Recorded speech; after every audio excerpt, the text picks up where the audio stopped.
as I was telling you before, I started out without any history of art. I mean, without any history as an artist.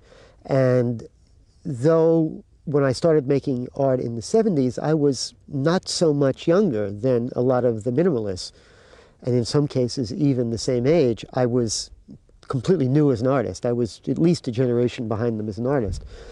And consequently, the people that I was closest to were, in fact, younger, 4 or 5 years younger than I was.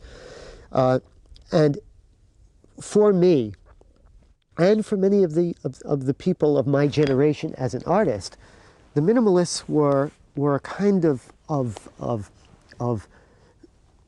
rock steady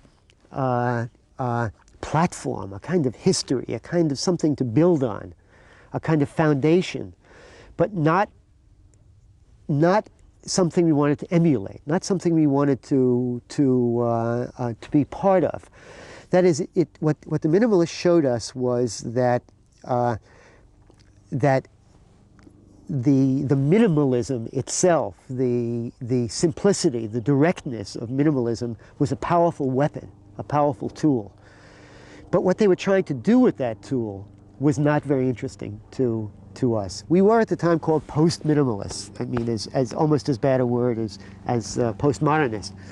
A word that simply denied what we weren't, but didn't say what we were.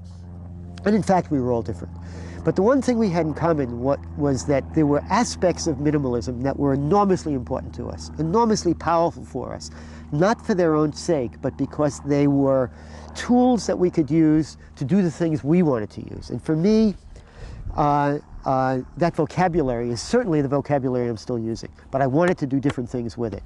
I wanted a minimalism that was less didactic, less formal, less important in its own right, less making a statement about the history of art, but rather a tool to make those places that I've been talking about during this whole interview.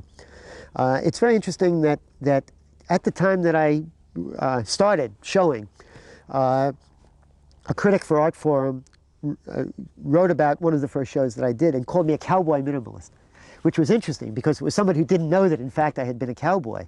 But it's also interesting because it was somebody who was an important critic at the time who is quite famous now but not as a critic, and that's Laurie Anderson, who started out as a critic for Art Forum before she started doing performances.